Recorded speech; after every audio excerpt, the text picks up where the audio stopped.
transphobic, baby.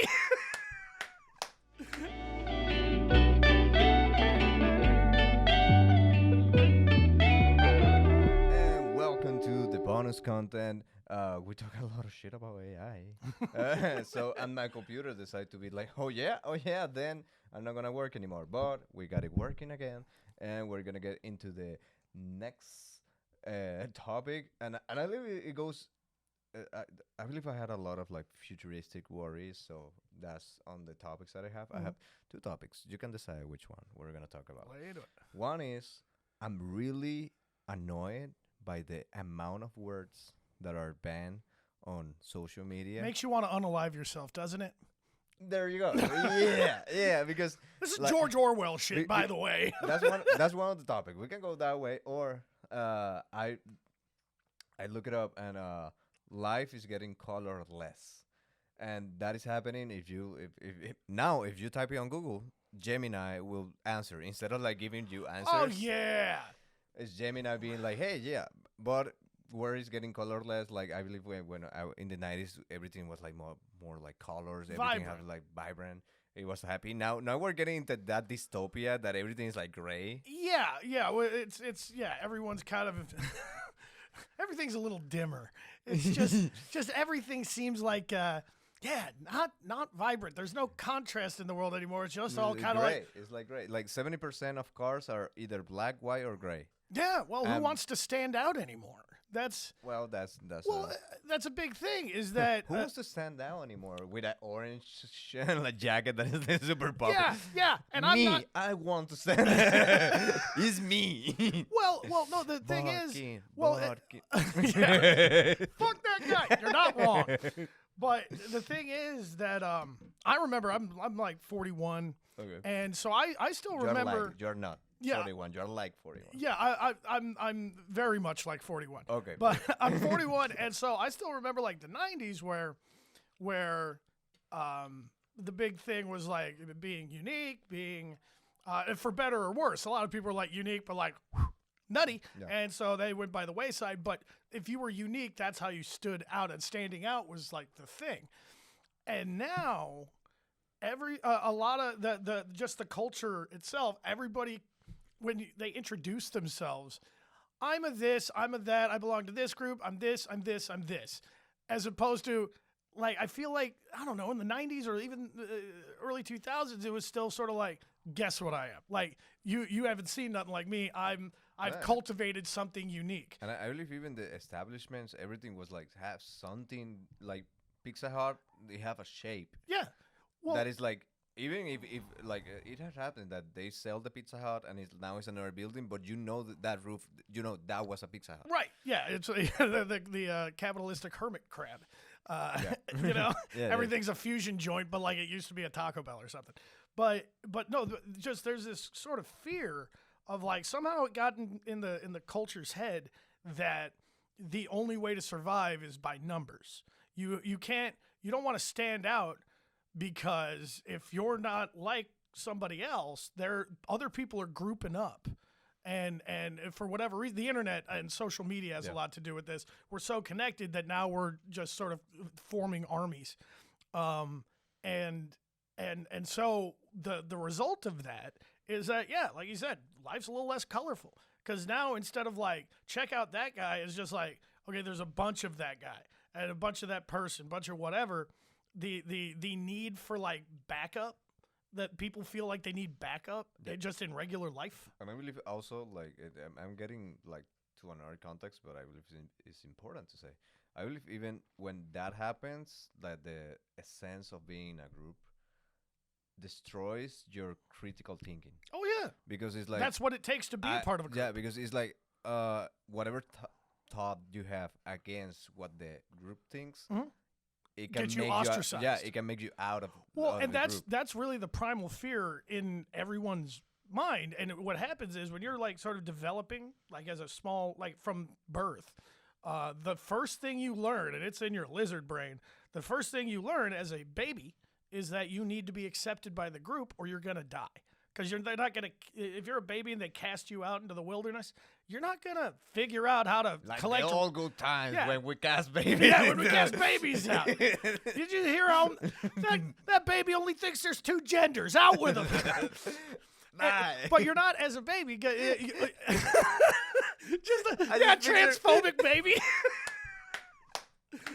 And you just throw into the wilderness. Why are you're changing my diaper in the wrong bathroom? But I just imagine taking the baby to the forest, like, goodbye, baby. They call it a little The kid. baby comes back with an army of bears. Hey, that would be wild. Like Kid Rock. That's a movie. That's a movie. Yeah. Yeah, Boss Baby 3, the end. But the thing you learn though, Just comes out of the forest like, there's only 2 genders. I command the wolves. So the thing is, There's that- one transgender wolf that helps the other you. But so the first fear you ever have, even before you remember it, is being cast out by a group. Yeah. And it used to be, and some people still do this. I'm not saying this is everybody, but culturally speaking, we then come up with that fear, and rather than learning the reality of the fact that, once I get to a certain age, if people don't like me, I'll wake up in the morning, it's fine. Or not if the people don't like you a lot. Well, if people look, then they murder you, and you're not even there to be lonely. It's fine. There you go. But a lot of people like Unalive you. as a comedian myself, the first time you really bomb is a lot of where that programming gets fixed. Where you're like, oh shit, I just bombed my ass off, sweat, feel like you're gonna die, but then you don't. But and I believe talking as a comic, I believe the process of some comics that I believe this is not the right process. It's like, then I'm gonna say something that they will like. Yes, that, pandering. and it's not you. Right.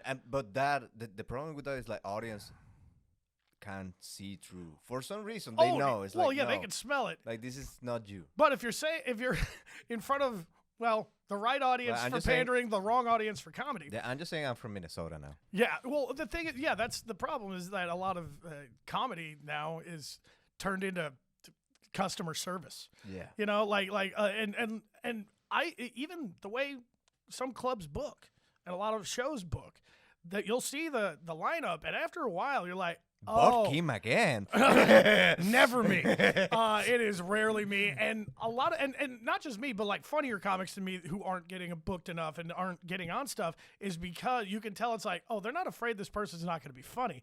They just know that they're going to make the same money either way off of butts and seats and drink orders, and it's just the they don't want to risk getting an angry email. Because if the money's this, if you're the club owner and you got to keep the lights on, and the amount of money is the same either way, you might as well pick safe, so you get the same money and you don't have to get dragged on social media because somebody tried being interesting. That's why I'm not getting booked. They're like, that is not why you're not getting booked. Like, we don't want Venezuelans on our show.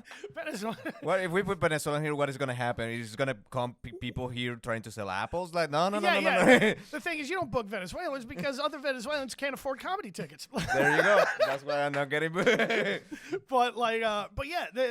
Again, it's a risk averse time right now, because honestly, it is scary right now. There's it's straight up proto-fascist trying to become president again.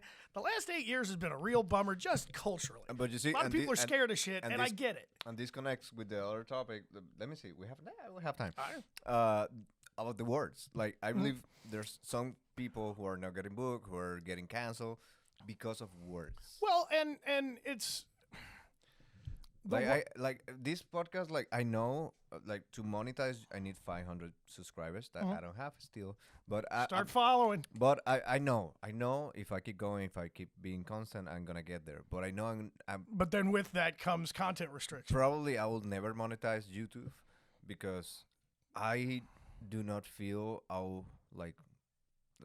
You won't keep it copacetic. Like I don't want to, like, this conversation is funny. You don't want because guardrails. we're ourselves. I don't want this conversation to Stilted, like, to be nervous like that we're gonna cut. say. Like, hey, you cannot You're gonna say murder? Are you crazy? Like, they're gonna Are you gonna demonetize. say kill? Kill's No, bad. don't say that. No, no talk about trans people. Yeah, okay, like, and the thing is, I cannot do that. well, and the thing is too, like, I understand like a lot of different groups, whatever you want, whatever's hot when this comes out, but to not talk about them is to exclude them from the discussion and exclude them from the culture at large.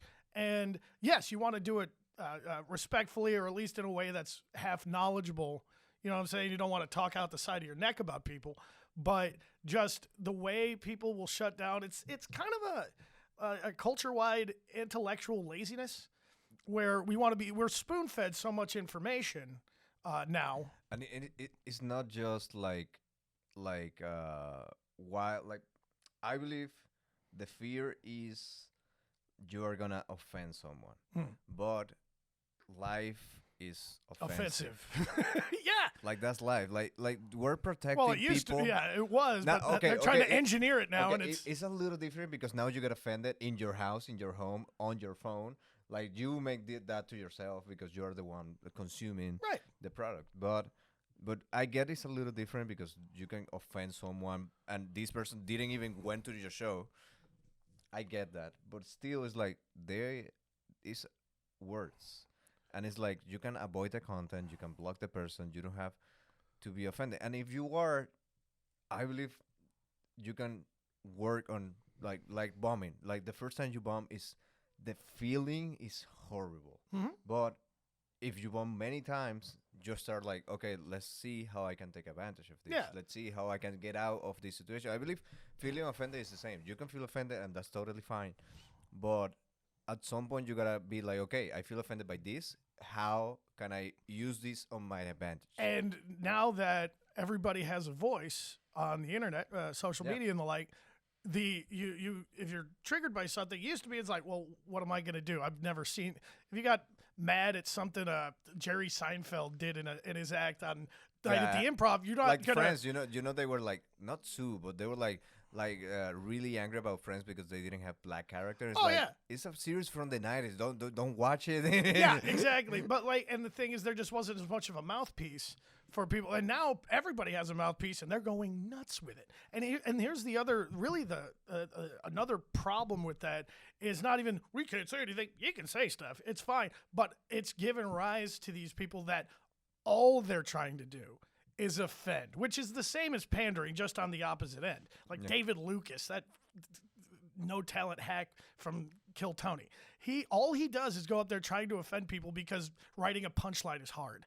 And he's getting traction just because a bunch of chuds. Of the hate. Yeah, because of the same people who would have been like, I believe, like, would have been big Andrew Dice Clay fans, but like not getting the irony. Yeah. That kind of, now there's, because it's gone so far to the left on the one end about not wanting, a lot of people, there's a chilling effect on saying anything that might offend. The rubber band snaps back to the other side. So now there's a whole ecosphere of just these people who want people to offend that don't have other people. anything to say, and so they just say, what will offend? Okay, I'll say blibbity blah. And aren't I interesting now? And they're walking around like they're like some freedom fighter. No, you're an idiot. Yeah, I believe that's happening. There's like bubbles of people that want the complete opposite. It's like there's people who are like extra offended, let's say. Yeah. Extra offended, that they're sensible. And for every one of those, there's somebody who's like, Yeah. offend them. Yeah, it's like one Don't person. make me think, just say the R word. Yeah. And if you like that kind of stuff, head on down to Austin. They got a lot of shows for you. But yeah, it's like you gotta, like, both streams are bad. We gotta know, like, the person that gets offended because you said like one word Midget or badly, something, yeah. like, for example, there's people that get offended when you misgender them. Yeah. But at the like, if they don't, They shouldn't get mad if they're really not trying to sell it. You know what I mean? No, I was got not gonna 5 say that. I was not gonna say. Fucking around. No. But if you don't know the person, Right. and they don't introduce themselves with their pronouns, it's really easy to pick the wrong one. Well, especially Because I don't know you. If you're like, hey, nice to meet you. This is my name. I use the pronouns they them. I'll do as much as I can to use they them. I'll wait till I go to the bathroom to roll my eyes. It'll be great. Perfect. No, but the I thing will is, use it. and then in the context of doing stand up, you don't you're in a room full of 100 people. You don't have time to be like, what's yours, and then remember it, and then try to be funny. No, that's So it's like because there's one that I've seen many videos that she looks like she looks like a woman, and she says she identifies as a woman, but I understand why it can get mistaken by a guy. Huh? Like I understand why. So he like you see, she has record videos being in a restaurant. He's like, "Hey sir, do you want to check?" Immediately, just gets lays into him. angry. It has videos of this. Yeah. Well, I wonder why they lay Immediately in. gets angry. I wonder why she lays into him. Calls the manager and is like, you know what? I feel offended. Keep the camera rolling though. Keep the camera rolling. And They're it's like, I 30% feel offended, 70% clout chasing. So Sorry. So that string is bad, but also the person is like, let me say the R word. yeah. Let me just and then just tranny or whatever. Like there's nothing to that, and that's stupid. And it's annoying. And the worst part is when I've got a potty mouth, and that's just how I talk. That's how I think. I have thoughts in between saying fuck and all of that, and especially being a loud, angry, foul-mouthed white guy in comedy. Straight guy. In comedy doing They're gonna podcasts. cancel me because they're like, why did you have platformed him?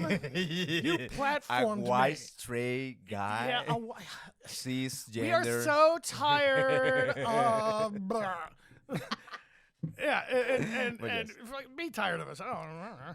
But like, it's just annoying that I end up being like, yes, I think free speech is important, not just legally speaking, but just in free flow of information. Yeah. Unfortunately, a bunch of the dudes that are big champions of this are just assholes. Yeah, there's like free speech. We don't get to say anything anymore. It's like, I mean, you're kind of right, but you're coming at this from the wrong angle. Yeah, I know because you're an Andrew Tate fan. I believe Anthony Jeselnik skates that line perfect. That he said, I believe cancel culture is doing good for comedy when everybody was like, no, we cannot say anything anymore. Yeah. I was like, no, it's really good because what you're saying is offensive for being offensive. It's not offensive. It's not funny, it's and not, then it's not offensive. introducing a thought. Yeah. Frankly, anything. So it will make people choose better words and write better. Things that make comedy harder keeps out the riffraff. Yeah. If you because a lot of these guys, some of these comics, I guarantee you, if you hear a comic at like a mic or a low-level show saying, well, you just can't, it's so bogus, you can't say anything anymore. They probably haven't done comedy for more than 2 years. Yeah. And so, like, can't say anything anymore. You weren't doing comedy back in those golden days you think you're talking about. Yeah. And anybody with any skill, will sometimes step on a landmine verbally, you'll bomb, somebody will get offended, but you don't bitch about it because, well, what are you going to do? Not do this? Yep. I love doing this. I'm going to end up with this, a quote and a quote from Kristen Toomey. I got her on she's the podcast. Fantastic. She's amazing. Everybody watching it, start a show just to book her on it. Amazing. She's amazing. And she said, on the podcast, I asked her, like, have you ever said something offensive on stage? And she's like, I have. And I was like, do you take it back? I was like, if I think it's funny, no. But if afterwards I'm like, oh, I shouldn't have said that, this was wrong, I apologize, I feel bad about it. But if like, no, this was funny, if some people get offended, it's like, this is on them because it's a funny joke. Right. And I believe that's the way to operate. It's like, if it is actual funny and it might get some people offended, I believe you can still do it because it will get offended this stream of the people. Mm-hmm. But if you immediately are like, oh shit, I shouldn't have said that, you need to go back, write more, write better. Yeah, like I have a similar thought on it, which is basically just if I offend somebody and fuck you. yeah, if I offend and it's not funny, I'm not gonna apologize for doing it because that's how you learn. Like bombing, you learn way more from not being funny than you do from being funny. And anytime I can think of where like, I was out of line on that one, or man, that wasn't funny. I've never, I don't think, apologized for a joke. I just won't. You want to see, but it's like, this is not. You want to see me write an apology? Wait till my suicide note. That's it. Like, but I'm not gonna feel good about it. And I'll cop to it not being funny. Shit, on stage, if something really just tanks and I went over the line, I'll be like, oh, and then I'll come up with some kind of funny way to rip on myself. Like I'll self-flagellate. It's part of the act. Exactly. And so I'll sit in it. And really, that a comic apologizing for a joke like that is letting themselves off the hook, because they're if any time a comedian apologizes, they're doing it for one of two reasons. Either they're like a big famous comic and they run a show, they have a show, and a bunch of camera workers and stuff don't want to be out of a job. Yeah. That I get. I doubt I'll have that problem. But the other reason comedians apologize is to make themselves feel better, to make themselves feel less guilty because they don't want to sit in the fact that they had that thought. Yeah. And personally, I think I deserve, if I step out of line like that, and I haven't really in a long time, but I definitely have, and it definitely comes back to me at random times like, oh, that was rough. Yeah. I sit in it and make sure I feel all the shame that I feel I should feel. So you will never do it again. Because not just never do it again, but do better. Yeah. Be funnier, and maybe, like when I hear somebody do a R''apostrophe P-E, the joke.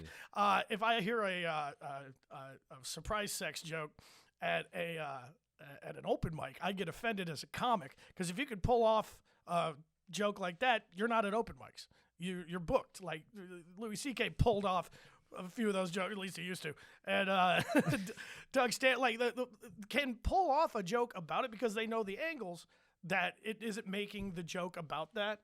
And if you're at an open mic, you don't have the chops to do something. Do some airline food jokes.